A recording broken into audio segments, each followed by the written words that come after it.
Hi guys, आपका हमारे channel mister Arif sir all subject teacher में स्वागत है। तो आज आपका हिंदी का बोर्ड का पेपर हुआ है, तो आज हम उसे सॉल्व करेंगे। सबसे पहले आपको यहाँ पर रोल नंबर लिखने थे। आपको जो ये नंबर दिखाई दे रहे हैं ये यूं ही दिए गए हैं, इसका कोई महत्व नहीं है। आइए हम पेपर सॉल्व करना शुरू करते हैं। तो खंड अ, यहाँ पर सबसे पहले खंड अ है, तो हमें पहला प्रश्न निम्नलिखित वस्तुनिष्ठ प्रश्नों का उत्तर देने थे। तो इसमें पहला जो प्रश्न दिया गया है उसमें रशिया शब्द में प्रयुक्त प्रत्यय या, ऑप्शन ब आपका सही है। दूसरा प्रश्न गुण स्वर संधि का सही उदाहरण ऑप्शन अ रमेश है। उत्साह कविता के लेखक सूर्यकांत त्रिपाठी निराला है, तो आपका ऑप्शन ब सही होगा। चौथा प्रश्न राम लक्ष्मण परशुराम का संवाद की भाषा है, तो इसका जो ऑप्शन है द ये सही है, अवधि। कईयों ने ब्रज लिखा है, तो कईयों ने खड़ी बोली राजस्थानी तो कोई लिखेगा नहीं, उन्हें पता है। गोपियों ने भ्रमर के बहाने किस पर व्यंग बाण छोड़े, तो उन्होंने उद्धव पर बाण छोड़े। उद्धव से वह गुस्सा थी क्योंकि उन्होंने प्रेम का संदेश भेजा और वह फिर योग का संदेश लेकर आते हैं, तो वह गुस्सा हो गई। तो इसका ऑप्शन अ सही होगा। अब हम आगे चलते हैं। वीडियो में आगे बढ़ने से पहले अगर आपने हमारे चैनल को सब्सक्राइब नहीं किया है तो चैनल को सब्सक्राइब करना ना भूलें और वीडियो को ज़रूर लाइक करें। छठा प्रश्न नागार्जुन का जन्म कहाँ हुआ था, तो नागार्जुन का जन्म बिहार में हुआ था। अगर आपने इन तीनों में से कोई लिखा है तो आपका उत्तर गलत होगा, ऑप्शन अ यहाँ पर सही है। कैप्टन किसका नाम था, तो आप सबको पता ही है कैप्टन चश्मे वाले का नाम था। आठवां प्रश्न लखनवी अंदाज व्यंग के लेखक कौन है, तो इसके लेखक ऑप्शन द यतीन्द्र मिश्र है। नौवां प्रश्न बाल गोविंद भगत पाठ की विधा है, तो इसका है रेखा चित्र। संस्कृति का परिणाम है, तो इसका है संस्कृति का परिणाम सभ्यता, ऑप्शन ब आपका सही है। हमारे समाज में नाक किसका प्रतीक है, तो नाक हमारे समाज में इज्जत का प्रतीक है। अब हम आगे बढ़ते हैं वीडियो में। 12वां प्रश्न हिंदी का पहला आंचलिक उपन्यास माना जाता है, तो देहाती दुनिया कईयों ने रामचरितमानस तुलसीदास जी की रचना लिखी है, आपका ये गलत होगा। और कईयों ने जॉर्ज पंचम की नाक लिखी है, क्योंकि आपकी किताब में ये पार्ट भी है जॉर्ज पंचम की नाक, तो ये उत्तर गलत है। देहाती दुनिया आपका सही होगा। अब हम वीडियो में आगे बढ़ रहे हैं, तो हम आ चुके हैं रिक्त स्थान तक। दूसरा प्रश्न, तो इसमें जो पहला दिया है किसी भाव अवस्था गुण अथवा दशा के नाम को क्या कहते हैं, तो इसको भाववाचक संज्ञा कहते हैं। दूसरा प्रश्न वे शब्द जो संज्ञा या सर्वनाम की विशेषता बताते हैं उन्हें क्या कहते हैं, तो उन्हें विशेषण कहते हैं। तीसरा प्रश्न वे क्रियाएं जिनके साथ कर्म प्रयुक्त नहीं होता उससे सकर्मक क्रिया कहते हैं।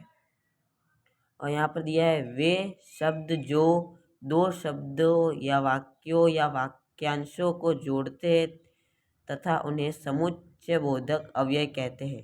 तो इसके अंदर आपको एवं तथा व यह शब्द आपके लगेंगे। और पांचवा प्रश्न है वे शब्दांश जो किसी शब्द के एक स्थान में लगकर नए अर्थ का बोध करवाते हैं उन्हें प्रत्यय कहते हैं। तो प्रत्यय में अंत में पश्चात पीछे इन तीनों में से आप कुछ भी लिख सकते हैं। तो छठा प्रश्न है हिंदी उपसर्ग में कितने प्रकार है, तो हिंदी उपसर्ग में 22 प्रकार है। अब हमें यहाँ पर अपठित गद्यांश दिया हुआ है, तो हमें अपठित गद्यांश पढ़कर उनका उत्तर देना है। तो आपने इनके उत्तर दिए ही होंगे, तो हम वीडियो में आगे बढ़ रहे हैं।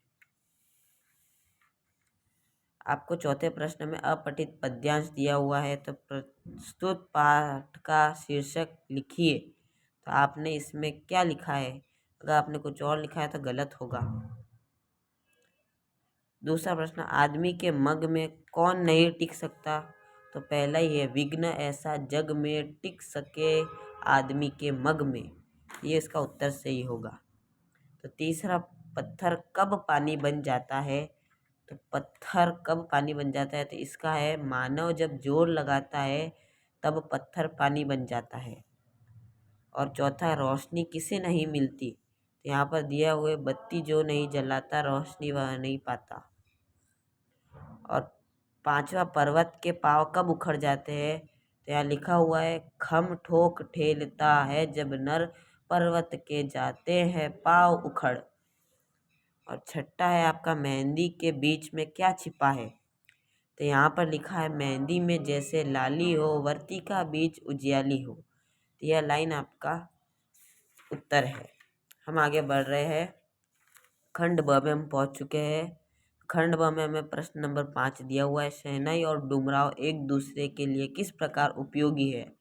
तो आपको इसमें 40 शब्दों में उत्तर लिखना था, तो हम आपको यह नहीं समझाएंगे, आपने किया ही होगा। तो हम आगे चल रहे हैं। छठा प्रश्न, हालदार साहब ने जब नेताजी की मूर्ति को पहली बार देखा तो उनकी दृष्टि में क्या बात खटकी। तो हालदार साहब जब पहली बार उस मूर्ति को देखते हैं तो वह देखते हैं कि मूर्ति संगमरमर की और चश्मा उस पर असली है, तो यह बात उन्हें खटकती है। सातवां प्रश्न, जब छोटे बच्चों की मनोहरी मुस्कान देखकर कवि के मन में क्या भाव उमड़ते हैं। दंतुरित पाठ के आधार पर लिखना है। आठवां प्रश्न, उत्साह कविता का मूल भाव लिखिए। तो इसमें बादल जो आ रहे थे उसका मूल भाव वह लिखना है। नौवां प्रश्न, गैंगटॉक शहर को देखकर लेखिका को क्या अनुभूति हुई। तो लेखिका ने वहाँ पर क्या क्या चीज़ें देखी थी, उन्होंने वहाँ पर क्या क्या अनुभव किया, वह आपको इसमें लिखना है। जैसे उन्होंने धर्मचक्र देखा, नेपाली युवतियों से साना साना हाथ जोड़ी, प्रार्थना सीखी आदि। अब 10वां प्रश्न हम आ चुके, सांप निकलने पर पानी फेंकते बच्चों की क्या प्रतिक्रिया हुई। माता का अंचल पाठ के आधार पर समझाइए। तो जब भोलानाथ था उसकी मैया ने उसे तैयार कर कर बाहर खेलने के लिए भेजा था। जब वहाँ पर सांप आया तो उसने पानी फेंका था। इसके बारे में आपको 40 शब्दों में लिखना है। हम आगे बढ़ चुके हैं। नमक मिर्च लगाना मुहावरे का अर्थ लिखिए। इस मुहावरे का अर्थ आप कमेंट बॉक्स में लिखकर बताइएगा। देखते हैं किस किस का सही होगा। अब हम आ चुके हैं खंड स में 12वें प्रश्न में। आपको यहाँ अथवा में भी दिया हुआ है, एक अथवा में और दोनों में से आपको किसी एक को करना है, तो हम आपको दोनों समझा देते हैं। तो आग के आविष्कार में क्या प्रेरणा रही। तो यहाँ पर पहली लाइन में ही दिया गया है, आग के आविष्कार में कदाचित पेट की ज्वाला की प्रेरणा एक कारण रही। तो दूसरा प्रश्न है, शरीर को सजाने की प्रवृत्ति किसके आविष्कार का कारण बनी। तो यहाँ पर लिखा हुआ है, सुई धागे के आविष्कार में शायद शीतोष्ण से बचने तथा शरीर को सजाने की प्रवृत्ति एक विशेष हाथ रहा। और यहाँ पर तीसरा प्रश्न दिया गया है, खुले आकाश के नीचे सोए व्यक्ति को नींद क्यों नहीं आती। तो यहाँ पर दिया हुआ है, लेकिन जब वह खुले आकाश के नीचे सोया हुआ रात के जगमगाते तारों को देखता है तो उसको केवल इसलिए नींद नहीं आती क्योंकि वह यह जानने के लिए परेशान है कि आखिर यह मोती भरा थाल क्या है।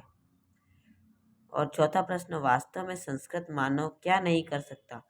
तो संस्कृत मानव कभी निठल्ला नहीं बैठ सकता, घर पर बगैर काम के नहीं बैठ सकता, वह कोई ना कोई काम करके अपना पेट भर सकता है। तो आपको इन दोनों में से किसी एक को ही करना था, तो ज़्यादा लोगों ने ऊपर वाला किया था, तो हम इसे समझा चुके हैं। तो हम आगे बढ़ रहे हैं। 13वां प्रश्न, प्रस्तुत पठित पद्यांश को पढ़कर नीचे दिए गए प्रश्नों का उत्तर लिखिए। तो यहाँ पर उद्धव वाला पाठ दिया गया है, कविता दी गई है। तो पहला, गोपियों ने किसे बड़भागी कहा। तो आपको पता है उद्धव को कहा था। यह पाठ आपको बहुत अच्छे से आता है तो हम इसे नहीं समझाएंगे, हम आगे बढ़ रहे हैं। 14 प्रश्न, हालदार साहब भावुक है, इतनी सी बात पर उनकी आंखें भर आई। हालदार साहब की आंखें क्यों भर आई। नेताजी का चश्मा पाठ के आधार पर लिखिए। शब्द सीमाएं 50 से 60 शब्द। तो आपको इसके बारे में लिखना था कि जब वो चश्मे वाला का स्वर्गवास हुआ तो उसके बाद देशभक्त कोई नहीं रहा, इसलिए हालदार साहब भावुक हो गए। आपको अथवा में लखनवी अंदाज भी दिया गया था। 15वां प्रश्न है, सेवक सो जो करे सेवकाई, हरि करनी करी करी अलराई। इस पंक्ति में जो परशुराम ने जो राम ने धनुष तोड़ा था ना, तो उस पर शत्रु माना था। तो ये इसका उत्तर है कि किस कार्य पर उसे माना था, तो धनुष तोड़ने पर उन्हें शत्रु माना था। आपको 50 से 60 शब्दों में लिखना है, तो आप बड़ा लिखिएगा, मैंने छोटे में समझा दिया। सूर्यकांत त्रिपाठी निराला रचित कविता अट नहीं रही है, वर्णित फागुन की मादकता का वर्णन कीजिए। तो जो फागुन जो थी, बस फागुन, तो उसके बारे में आपको लिखना था। फिर आपको दिया गया 16वां प्रश्न, तुलसीदास और यशपाल के जीवन के बारे में लिखना था। तो तुलसीदास की प्रमुख रचनाएं, उनका जन्म कहाँ हुआ, ये सब लिखना था आपको। अब हम आगे बढ़ रहे हैं वीडियो में आगे बढ़ने से पहले अगर आपने अभी तक हमारे चैनल को सब्सक्राइब नहीं किया है, तो चैनल को सब्सक्राइब जरूर कर दे। मैं आपके लिए इतनी मेहनत करके वीडियो बनाता हूँ और आप चैनल को सब्सक्राइब भी नहीं करते और वीडियो को लाइक ही नहीं करते। प्लीज़ वीडियो को लाइक और चैनल को सब्सक्राइब कर दीजिए। हम खंड द में आ चुके हैं। 17वां प्रश्न, जाने कितना दृढ़ है हम पर इन नदियों का, हिम शिखरों का, साना साना हाथ जोड़ी पाठ के आधार पर बताइए। तो जो वहाँ के जो लोग थे वह कह रहे हैं इन नदियों और पहाड़ों का हम पर कितना एहसान है। तो यह ऐसा उन्होंने क्यों कहा, तो शब्द सीमा थी 60, तो आपको 60 शब्दों में इसमें लिखना था। अथवा में दिया गया था, लेखक ने हिरोशिमा पर कविता भारत आकर क्यों लिखी, जापान में ही क्यों नहीं लिखी, तो उसके बारे में लिखना है। और आपको 18वां प्रश्न में ये 1, 2 और 3 और 4, ये 4 निबंध दी गई है, इसमें से किसी एक को करना था। कन्या भ्रूण, शिक्षा के क्षेत्र में मोबाइल की उपयोगिता, ध्वनि प्रदूषण और मेरे जीवन की अस्वर्णीय घटना। तो आपको 3 पेज में लिखेंगे आप, तब आपके 600 शब्द पूरे होंगे। 19वां शब्द है, 19वां प्रश्न आपका है, आपको प्रार्थना पत्र या पत्र लिखना था। प्रार्थना पत्र में आपको पुस्तकालय सप्ताह मनाने हैं, तो अपने प्रधानाचार्य को प्रार्थना पत्र लिखना था। और अथवा के अंदर आपको स्वयं को रामगढ़ निवासी अर्जुन मानते हुए अपने मित्र राकेश को जीवन में अनुशासन का महत्व बताते हुए एक पत्र लिखिए। तो आपको अपने दोस्त को जीवन में अनुशासन का महत्व के लिए पत्र लिखना है। तो आप इन दोनों में से किसी एक को कर सकते हैं। 20वां प्रश्न है, महिला उद्यमी केंद्र द्वारा बनाए गए अचार व पापड़ की बिक्री हेतु एक विज्ञापन लिखिए। तो आपको विज्ञापन लिखना है। इसमें 2 दिए गए, एक अथवा में भी है और इसमें महिला अचार पापड़ वाला भी है। तो आपने इन दोनों में से किसी एक को किया होगा, तो आपके पूरे 4 नंबर आएंगे।